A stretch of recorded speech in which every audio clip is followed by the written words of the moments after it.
Қайырлы күн, бүгінгі жылдан Python сабақтарында біз айнымалы ұғымымен танысатын боламыз. Біз әдетте есеп шығару барысында a тең 10, b тең 6 деген сияқты код жолдарымен жиі кездесеміз. Осы жердегі a және b бізде айнымалылар болып табылады. Айнымалы дегеніміз не? Айнымалы бізге бір информацияны, мәліметті сақтауға қызмет етеді. Қарапайым тілде бір коробканы елестетсек болады, ол коробканың аты a болады. Себебі біз оны солай қойдық.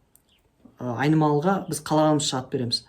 A деген коробка және оның ішінде 10 деген сандық информация бар. Келесі бір B деген коробка айнымалы, оның ішінде 6 деген сан бар.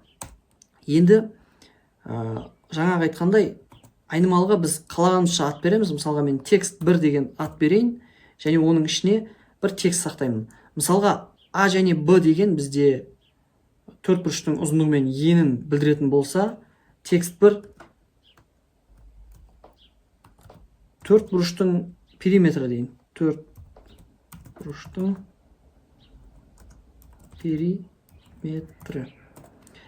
Келесі бір текст 2 деген айнымалы, оның ішіне төртбұрыштың ауданы деп сақтаймын. Тексттік форматта информация сақталды және де сандық форматта.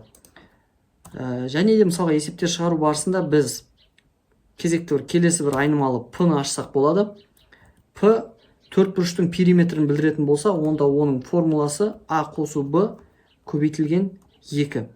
Ал s әдетте математикада ауданын білдіреді. S тең a көбейту b. Енді мен print функциясы арқылы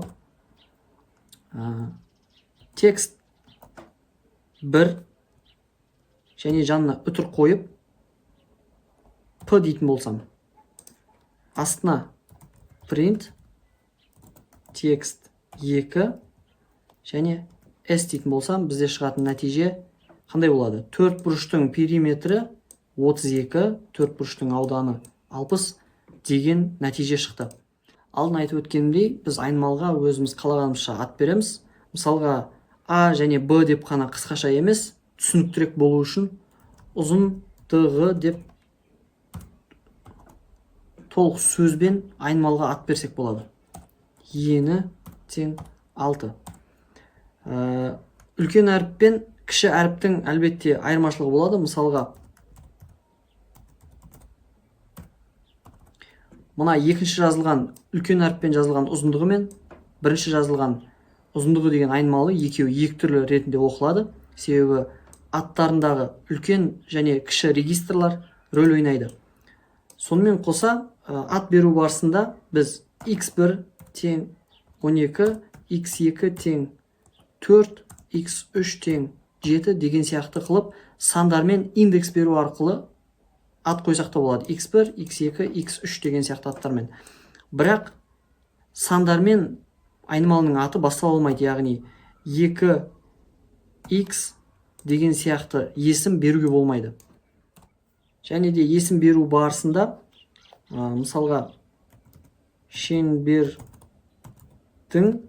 нижний регистр радиусы деген сияқты ат беруге тоже болады. Осындай күйде келген кодтарды көрсеңіздер, бұдан қорқудың қажеті жоқ. Бұл жай ғана бір айнымалының аты болып тұр. Бірақ шеңбердің радиус деп ат қою барысында мынандай сызықша дефис қолдануға болмайды. Тек қана нижний пробел төменгі регистрдағы сызықшаны қойға болады. Алдын айтып өткендей, айнымалы бұл мәліметтерді информацияны сақтауға арналған орын.